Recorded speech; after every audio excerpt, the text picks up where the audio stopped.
Right, 2012 Yamaha VXS 1800. It's in for a 10-hour service, so we're going to remove the restrictors. But first we start to remove the engine cover, and then this one's fairly easy. The intake manifold stays intact, and we're basically going to go into that position there, which is from the inside of the hole there, and take off the throttle body so that we can remove the restrictor.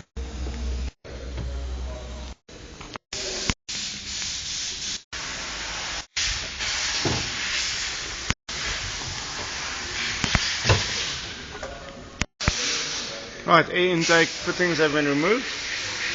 Right, 13mm or half-inch socket going onto the throttle body intake, loosening the ends. Alright, so that's where it sits. We're going to proceed to remove it.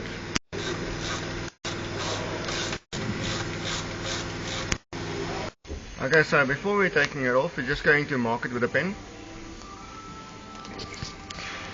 Like such. That marks the top side, and it was going to make it easier to put it back.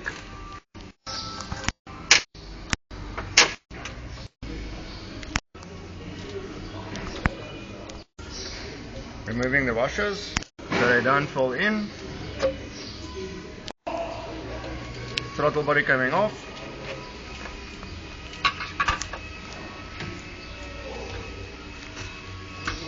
That's what it looks like. Leave it just there. Right, so that's what it looks like. We're going to use a 6mm Allen cap socket to loosen the Allen caps.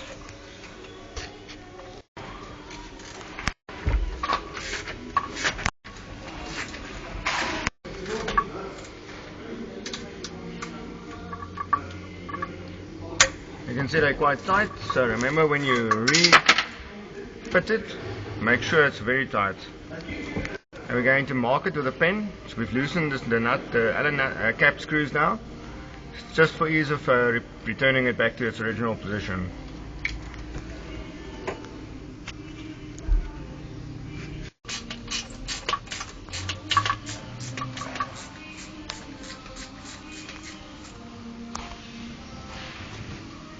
You can see this clearly.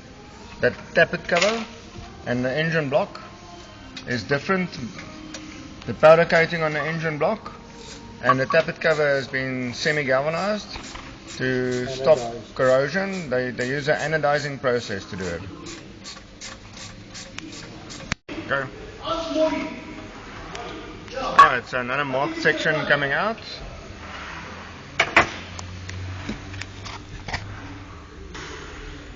That's where the restrictor sits. That's coming out now.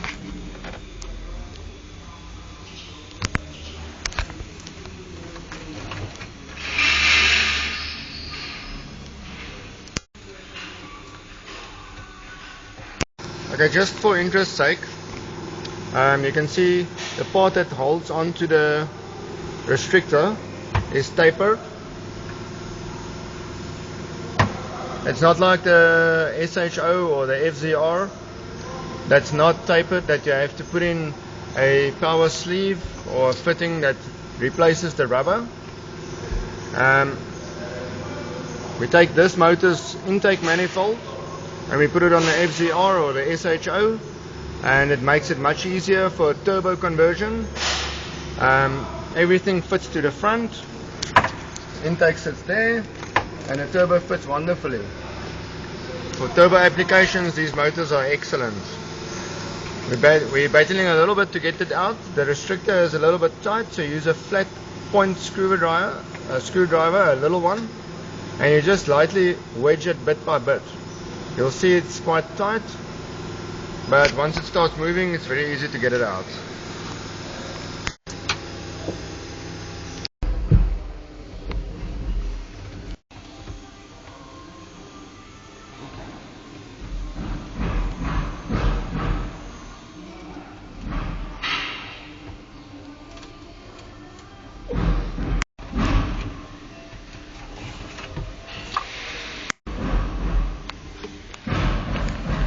Right, so that's what it looks like. It was in quite tight.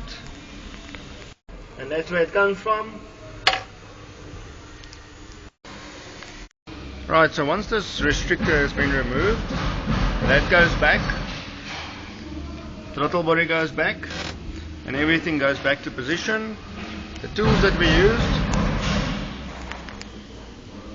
was a Phillips head screwdriver broad, a flat point screwdriver, side cutters, 13mm socket set with small extension, small socket with your Allen cap tool, 6mm, big ratchet, your pen for marking, and your pair of pliers. So getting ready to assemble everything without the restrictor of course. Right, so everything's put back so far. Now just for the intake piping.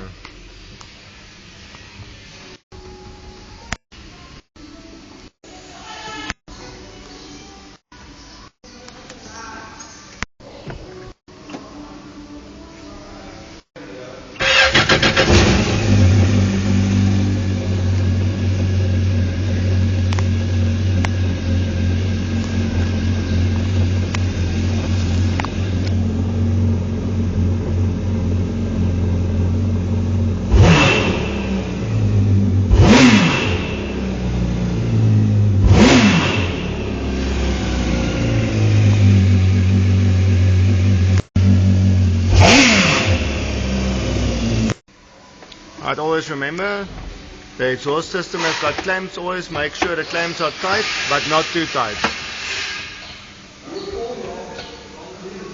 Redrockat out.